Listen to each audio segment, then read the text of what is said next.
Hey everyone, just want to tell you something real quick before the video actually starts. Sorry the video got too long, so even though you hear me talk about how I'm going to have a montage and other gameplay, I can't. It's just way too long. I apologize. This will be a three-parter, so this is part one without gameplay. Thank you guys for understanding. See you guys later.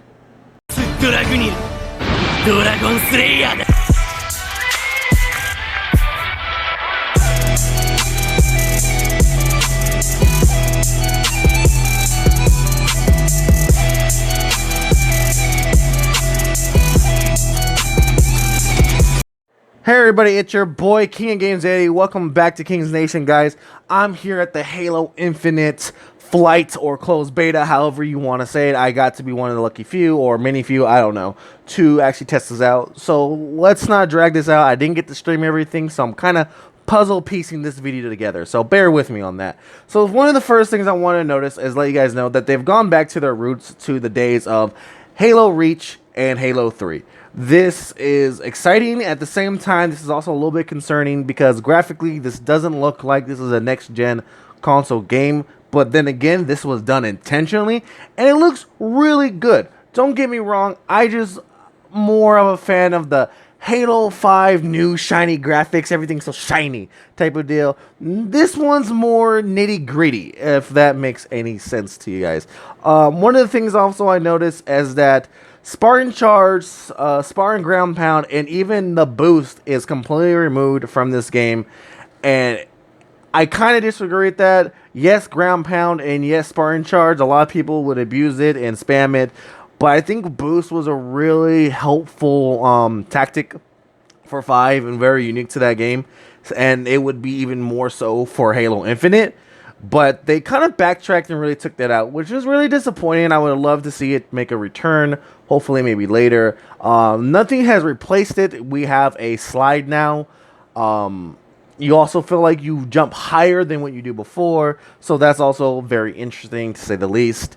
What else is one of the things I wanted to say? The gameplay is really smooth. For me, going back to the no boosting, I wish they had it. I've been playing Halo 5 a lot, so now every time I want to boost away, boost to the left or right, it's kind of a what's the word I'm looking for? A habit, instinct to hit that B button to boost out of a way of an enemy's line of fire. The AI is actually pretty decent. Surprisingly, we're going on the route of ODST difficulty instead of a legendary or heroic difficulty.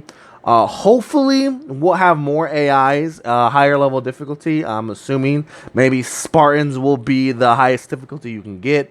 I want to see more AIs, as in AI elites, maybe AI Prometheans, grunts, jackals. I don't know if that's asking too much, but I think any essentially combatant AI that we're going to be facing in the story should be in the AI roster. Hopefully that's a thing. If not, oh well. But now that we got out that of the way, I want to talk about how we're going into the gameplay. I'm going to show you guys gameplay before. I kind of want to show you the story first. We're going to end the video off with a montage. We're also, before the montage, we're going to do, like, show you different guns and my thoughts on it. So so bear with me with that one, alright guys? Let's get into the next part of this video. Alright, so something I forgot to mention is that I don't know if they took this out of the game fully or that it was not turned on for the flight or beta, however you want to say it. Assassinations looks like they might have been removed from the game. That's kind of a heartbreak. I love my assassinations. They've had assassinations ever since, I think, Reach as well. I'm not sure if 3 had it, but in this one, it's not. I've hit a Spartan in the back and no assassination had been applied. Nothing was done. It was just a back smack. So that's a little disappointing. That's it. Also, we're going to go into the store, Battle Pass, along with some other interesting things. So bear with me. I'm sorry, guys. I screwed that up. So I'll let you guys let's get into the store part. Alright, guys. So now we're at the store part of the video. So this is what I've noticed a lot. I don't know what the credits are going to be called, the points of the in-game currency. So I'm going to call them credits. But this is what I really noticed. The pricing seems a little bit off to me. Nothing like by a large amount of margin, I would say. Just some things I've noticed is that I personally believe the gun skins, as you can look at the Glass Hound and the one under it, the first one is about 700 credits, the other one is 900 credits. I think that gun skins or gun wraps, however you want to say it, should be maybe 5 or even 600 and lower, depending on what the gun skins are. I'm hoping to see maybe some animation camos, if that makes sense. That would be really cool.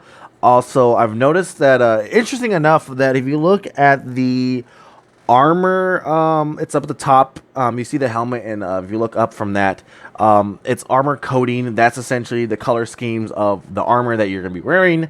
It's actually 300 credits. That's actually surprising to me. It's a rare variant as well. I would expect armored layer colors would be a little bit more on the scale from like 6 and higher. Helmets and even equipment is 700. Now I don't know if they're gonna ever sell equipment differently. I kind of agree with the helmet being 700. It's also an epic rare, I believe. That's what the purple means. How do I put this? I think that since that's 700 credits, if they're doing or planning on making full armor for the store, what they should do is make that 1,000 and a little bit up. Nothing too crazy to 3,000. I'm assuming the credits, when they're be able to be bought out with real money, it's gonna be like 1,000 is like $10. So I don't want to see nothing like too outrageous, like $30 armor sets. But if there are crazy animated with like how Master Chief Collection has theirs sometimes with like lightning coming through them, then maybe 25,000 or 2500, however you want to say that. Maybe then I think individual pieces, the helmet making it 700, especially for an epic rare. That's honestly, I think that's seems appropriate to me. I think chest pieces as well should be 700. Nothing too crazy. 300s if they do sell knee pads and the elbow pads, then yeah, maybe those should be 300. Nothing really too crazy. Nothing really too interesting to really like point out here. Maybe it could have been a little revamped, a little bit more different. I don't have any gripes about it. I can care less whether or not there's points on this. There's also interesting things that have to go with the battle pass when it comes to XP boosts and challenge swap items as well.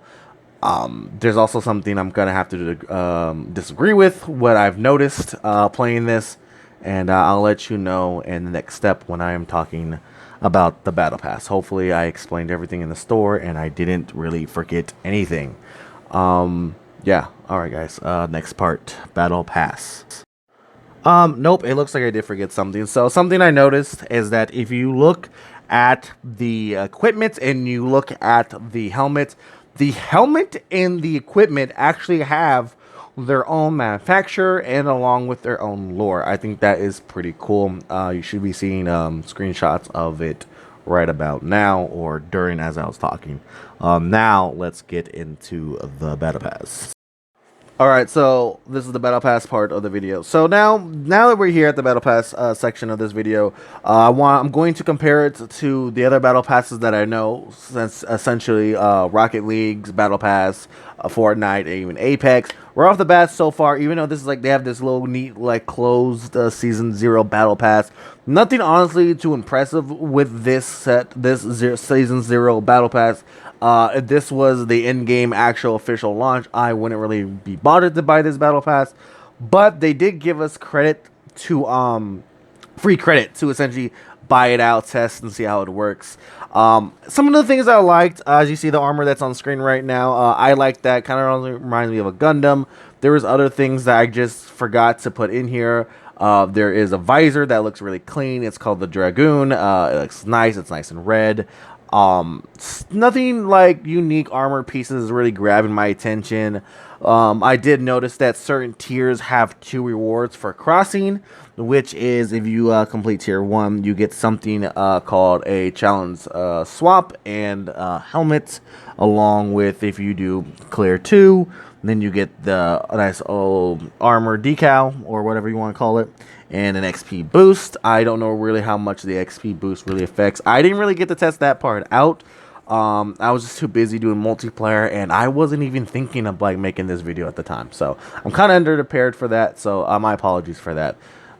So now let's get into talk about exactly what is a challenge swap and something I kind of disagree with on how you essentially excel in the battle pass.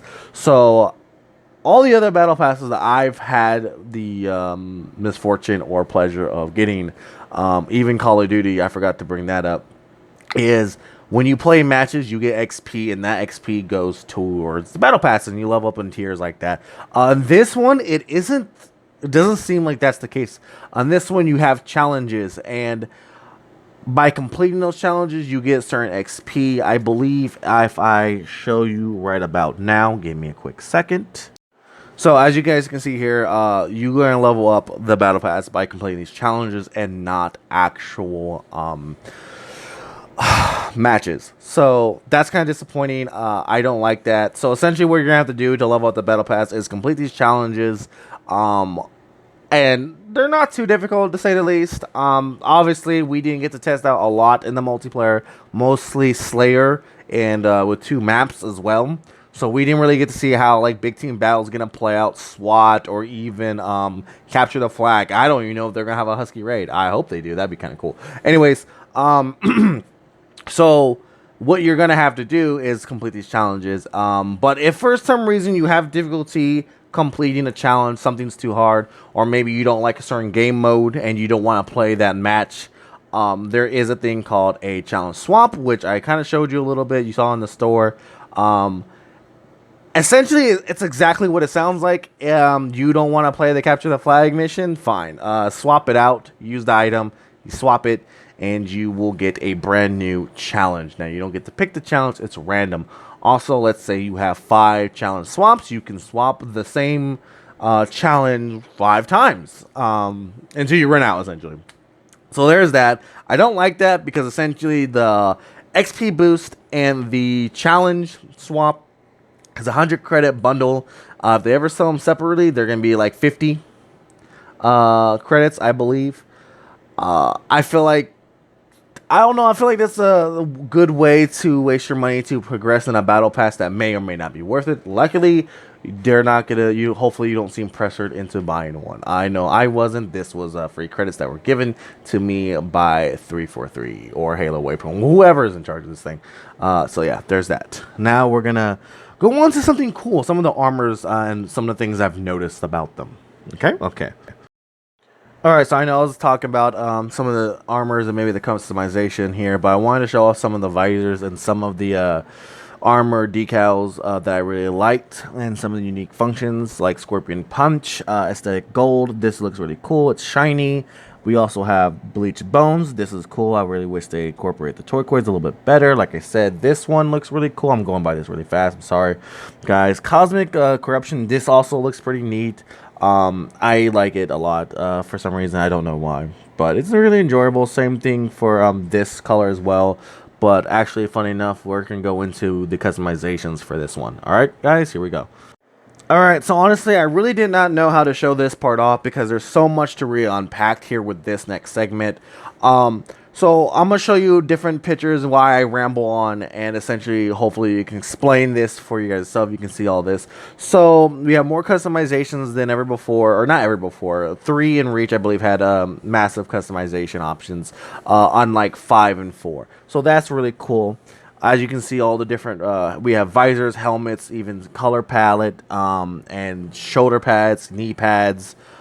That's really great. I wish maybe we had feet and thigh armor. We don't as far as of right now, but as it goes for the closed beta, we don't really have those things to really work off of. So that's interesting. We have this armor kit. I have no idea what it is. Maybe it's like a way to save your combination of your customization. That right. Alright, so now we're going to get on to something else that I find is really cool with the new set of armor. Here we go. Okay, so this part might be a little choppy and kind of hard to follow because I got screenshots of different parts of this segment that I want to talk about, which is prosthetics. Essentially, You can choose to have all prosthetics for your Spartan, which means false arms and false legs. So that's gonna be cool. So we're gonna kind of go into a quick thing to really explain how this works. Individual. So I took screenshots to kind of make it look a little bigger to essentially show you what I am talking about. So let's get on to that. I don't know how I'm gonna put it, but essentially, if you look at this part, you have your normal Spartan, but then here, like, like I said, normal Spartan, nothing really thing has changed. But here, if you look really closely, you see the arm is prosthetic, the hand at least is nothing too flashy, hard to see. But then you have the wrist to the hand or palm, that's full prosthetics, and then you have a full arm that is prosthetics. If you look closer, you can see that as well. The same thing goes for the foot, except for it doesn't go up to the thighs. Something else is that we have different AI companions. I don't know what these are. They come in different shapes. They have their own lore for each one. That's going to be very interesting. Now, for the next part, we're going to kind of talk about Halo 5 and the customization, how it's different, and things like that. Okay. Alright, so same as the last segment, this is going to be a little choppy. I don't know how I'm going to talk about this, but when it comes to Halo 5, obviously there wasn't a lot of customizations. The things you could change was the helmet, torso, visor, and obviously some of the emblems as well. But here we have way more. We have the shoulder pads, like I said before, knee pads. We have prosthetic limbs now. We have different visors, they're a lot more cleaner. We even have torsos, so even that is different dramatically, and you can see it all here. Another thing I want to talk about is essentially that for Halo 5, we had two choices for color palettes. We had your primary and your secondary, as you can see here. It was red, black, and red. But for Halo Infinite, it's a lot more unique. So now if we look right here, you will see that no longer do you really get to pick what your primary and your secondary colors will be. Now you have this armor codex or armor coating. And each armor coating has their own color scheme, their own color palette, whatever you want to say. Hopefully, maybe in the future, or maybe unknowing to us, that we'll be able to essentially maybe invert the colors. So if you see how the second one has a blue and gray, maybe you can make it gray and blue, or vice versa. The armors look pretty nice, to say the least. Now, the interesting thing about these armors compared to Halo 5's armor is something I can't wait to really talk about. So let's really get into that. I know I didn't really get to discuss so much about the colors that much. There's really not much to really say, except for it's like we have a lot more customization when it comes to our armor, but our color now are kind of no longer our choice in a way. We no longer get to really like mix mash the colors ourselves. It's kind of taking that away from us and just hand it out with these armor coating, if that makes sense. Don't know how I feel about that. It's a give or take, I guess you can say. So let's get on to the next part, which is I think I'm gonna do the vehicles next. Okay, so I changed my mind. I want to show you guys the difference in the Halo armor. Halo 5's armor is a lot more cleaner. You look like a fresh Spartan with new, fresh armor. But here in Infinite, it doesn't look like that's the case. You can see dirt grimes, at least on the helmet. You can see nicks and dings even, dents, paint chipped, dirt, grime with these helmets. And if you really look here, you can really see what I'm really talking about in this screenshot right here. If you look at the shoulder of the arm as I'm elbowing this Spartan, you can see that there is paint that's scratched off. You can see dirt. You can see dents, even like little dents in the armor, which is interesting. And the fact that they put it in there goes credit to this graphics that they chose to use. It's kind of interesting to want to know why they did this. What was the point to add more detail to the armor instead of looking completely clean and plastic? That would make you kind of look like a actual copy and paste for a Halo 3 graphic standpoint to a next gen graphic standpoint. They put a lot more detail in that, and that's actually really crazy that they took the time to even do that. So yeah. Now we're gonna go into the vehicles. Really not much to discuss about the vehicles themselves. Nothing really new, but let's get into it. Okay, so we're gonna fly by the vehicles because there's not very much to talk about. The Warthog is back, obviously classic Halo vehicle. They're not gonna get rid of that. Doesn't look like they revamped anything new, far as I know. We have the Rocket Hog that has made its return. Even the Mongoose has returned as well. Even the Gun Goose has returned as well, and even the Razorback. Now, the Razorback is interesting. I don't know if they renamed it, but essentially it's a Warthog without a gun turret. And we even have the Scorpion that has showed up.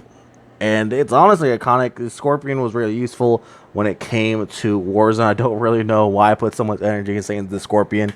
But yeah, so now we're going to get into a surprise vehicle that's in the game, actually, right about now. Alright, sorry about that, guys. The audio got weird for a second.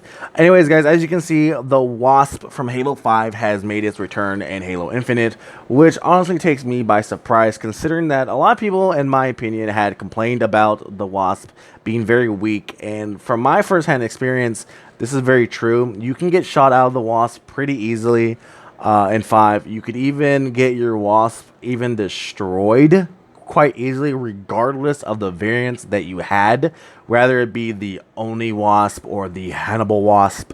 It was still very easy to get shot out from the sky. It was easy to get blown up from, there was really nothing you could really do. They did quite a little bit of damage to a normal Spartan when you were playing regular Warzone, but when you play Warzone with the bosses and you're fighting against these mythic bosses, you can get one-shotted pretty quickly, and it can be frustrating. So to see this make a return is honestly surprising. Makes me wonder why they didn't choose a different Halo vehicle that could fly. Hopefully they maybe revamped the Wasp to be more durable, less easy to get shot out of the sky from.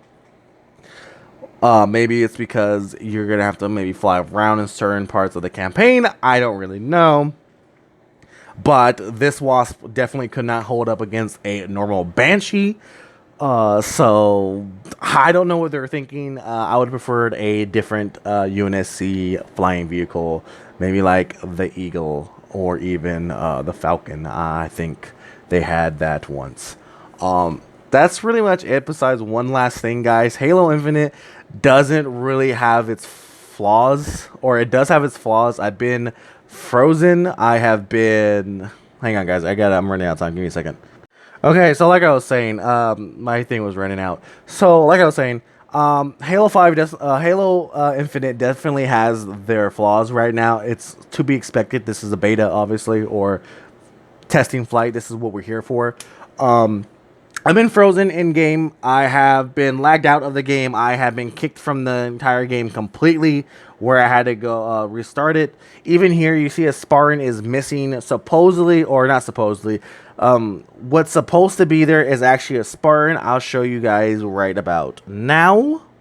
So yeah, you can see not only was the Spartan missing, but even the picture for the Slayer AI bots, whatever you want to call them, was also missing from the frame. There's also some other interesting ones. There's one that was kind of wacky I found. One was on TikTok. I found that. I thought that was a fan made, but apparently it's not. And I actually found it right after I watched that video. So hopefully if I can find it, I'm going to show you that. And then we're going to wrap things up. Okay, so I couldn't find it, or I should say I did find it, but for some reason all my... things have been corrupted for any videos I had in the future, so that kind of sucks. I'm gonna have to redo everything except for this video. So that's really it. Yeah, like I said, Halo Infinite definitely has its bugs. Like I said, been kicked out, been booted off before. I have crashed, I have frozen. Things weren't working like they should. Nothing too minor, nothing too like game breaking, just frustration, long loading screens, things like that. All things that should be normal in a test beta. So yeah, guys, thank you guys so much for watching. Sorry for there's no gameplay again.